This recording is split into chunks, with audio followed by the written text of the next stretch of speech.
ناظرین، آپ دیکھ رہے ہیں اپنا پسندیدہ یوٹیوب چینل لرننگ پوائنٹ اور میں ہوں آپ کا میزبان اشرف علی نسیم۔ عزیز طلبہ طالبات، ہم پڑھ رہے ہیں مطالعہ پاکستان کا دوسرا باب تحریک پاکستان اور قیام پاکستان۔ ہمارا آج کا ٹاپک ہے نہرو رپورٹ 1928۔ تو آئیے آج کے سبق کا آغاز کرتے ہیں۔ 20ویں صدی کا تیسرا عشرہ یعنی 1920 سے لے کر 1930 تک متحدہ ہندوستان کی سیاسی تاریخ میں نہایت اہمیت کا حامل ہے اور ایک سرگرم سیاسی دورانیہ بھی سمجھا جاتا ہے۔ اس عشرے میں ہندوستانی سیاست میں ایسے واقعات پیش آئے جن میں ہندوؤں نے اپنی تنگ نظری اور تعصب کا ثبوت دیتے ہوئے ہندو مسلم دشمنی اور تفرقہ بازی میں اضافہ کیا اور ہندو مسلم باہمی اتحاد کو بھی بہت زیادہ نقصان پہنچایا۔ اس کا ایک بڑا ثبوت 1928 میں ہندوؤں کی طرف سے پیش کی گئی نہرو رپورٹ ہے۔ نہرو رپورٹ ہندوؤں کی مسلم دشمنی، باہمی نفرت اور بغض و عناد کا سبب بنی۔ اس رپورٹ نے ہندوستان کی سیاسی فضا میں تلخی اور ناخوشگواری میں اضافہ کر دیا۔ اس صورتحال کی وجہ سے مسلمان اس بات پر مجبور ہو گئے کہ وہ متعصب اور شدت پسند ہندوؤں سے اپنے راستے جدا کر لیں۔ عزیز طلبہ طالبات، نہرو رپورٹ کی تیاری کا ایک بڑا سبب سائمن کمیشن 1927 تھا۔ آئیے اب سائمن کمیشن کے بارے میں مختصراً جانتے ہیں۔ 1927 میں برطانوی حکومت نے ہندوستان کے آئینی مسائل طے کرنے کی غرض سے سر جان سائمن کی سربراہی میں 7 افراد پر مشتمل ایک کمیشن کے تقرر کا اعلان کیا، جسے تاریخ میں سائمن کمیشن کے نام سے یاد کیا جاتا ہے۔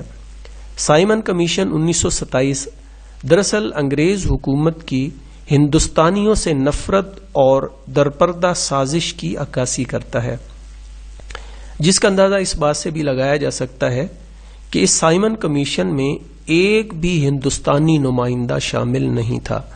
اس لیے ہندوستان کی تمام بڑی سیاسی جماعتوں نے سائمن کمیشن 1927 کے بائیکاٹ کرنے کا فیصلہ کیا۔ قائد اعظم کو ہندوستانیوں کا اس طرح نظر انداز کیا جانا بہت شدت سے محسوس ہوا، اس لیے انہوں نے بھی سائمن کمیشن کی بھرپور مخالفت کی۔ 1928 میں آل پارٹیز کانفرنس کا انعقاد عمل میں آیا۔ 19 مئی 1928 کو ہندوستان کی تمام قابل ذکر سیاسی جماعتوں نے اس اجلاس میں شرکت کی۔ چنانچہ اس اجلاس میں مختلف لیڈرز اور متضاد نقطہ نظر رکھنے والی سیاسی جماعتیں حصہ لے رہی تھیں، اس لیے یہ فیصلہ کیا گیا کہ آئین سازی کا کام ایک مختصر سی کمیٹی کے سپرد کر دیا جائے۔ چنانچہ پنڈت موتی لال نہرو کی سربراہی میں 9 ممبران پر مشتمل ایک کمیٹی قائم کی گئی، جس کو نہرو کمیٹی کا نام دیا گیا۔ اس کمیٹی نے جو رپورٹ یعنی آئین تیار کیا، اس کو نہرو رپورٹ کہا جاتا ہے۔ عزیز طلبہ طالبات، نہرو رپورٹ میں ہندوؤں نے مسلم دشمنی اور تعصب کے تحت یہ ستم ظریفی کی۔ ناظرین، آپ دیکھ رہے ہیں اپنا پسندیدہ یوٹیوب چینل لرننگ پوائنٹ اور میں ہوں آپ کا میزبان اشرف علی نسیم۔ قائد اعظم کے 14 نکات کی صورت میں پیش کیے گئے مسلمانوں کے تمام اہم مطالبات، جیسا کہ جداگانہ انتخابات، مرکزی اسمبلی میں مسلمانوں کی 1/3 نمائندگی، سندھ کی بمبئی سے علیحدگی، صوبہ سرحد اور بلوچستان میں اصلاحات وغیرہ کو فرقہ وارانہ کہتے ہوئے یکسر مسترد کر دیا گیا۔ چنانچہ آل انڈیا مسلم لیگ کا کولکتہ میں ایک اجلاس منعقد ہوا، جس میں یہ فیصلہ کیا گیا کہ قائد اعظم محمد علی جناح کی قیادت میں ایک کمیٹی آل پارٹیز کانفرنس میں شرکت کے لیے بھیجی جائے، جو نہرو رپورٹ میں ترامیم کا مسودہ مرتب کر کے اس کنونشن میں پیش کرے۔ چنانچہ آل پارٹیز کنونشن میں قائد اعظم محمد علی جناح نے اپنی کمیٹی کے ہمراہ شرکت کی اور ہندو مسلم اتحاد کو برقرار رکھنے کی آخری کوشش کرتے ہوئے نہرو رپورٹ میں مسلمانوں کی مجوزہ شرائط میں کچھ ترامیم کر کے نیا مسودہ مرتب کر کے اس کنونشن میں پیش کیا۔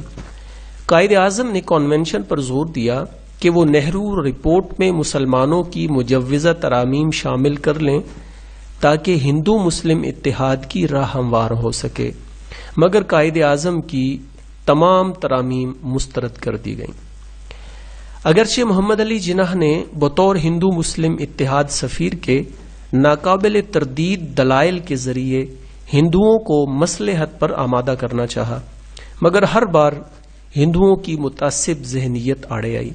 بالآخر مسٹر جناح یہ کہنے پر مجبور ہو گئے کہ اب ہمارے تمہارے راستے جدا جدا ہے۔ ہندوؤں کی طرف سے نہرو رپورٹ کی منظوری پر اصرار اور مسلمانوں کی طرف سے اس کی واضح مخالفت کے بعد سیاست ہند کا ایک باب ختم ہوا۔ اس کے بعد ایک مخلوط ہندوستانی قوم اور مخلوط طریقے انتخاب کے لیے کوئی گنجائش نہ رہی اور ہندو مسلم اتحاد کے امکانات تقریباً ختم ہو گئے۔ اس کے ساتھ ہی ہمارا آج کا سبق مکمل ہوا۔ عزیز طلبہ طالبات، آج آپ نے مطالعہ پاکستان کے دوسرے باب تاریخ پاکستان اور قیام پاکستان میں سے نہرو رپورٹ 1928 کے بارے میں تفصیل سے پڑھا ہے۔ مجھے امید ہے کہ آج کا یہ سبق آپ کو اچھے طریقے سے ذہن نشین ہو گیا ہوگا۔ ملتے ہیں انشاءاللہ ایک اگلے سبق میں۔ السلام علیکم ورحمۃ اللہ وبرکاتہ۔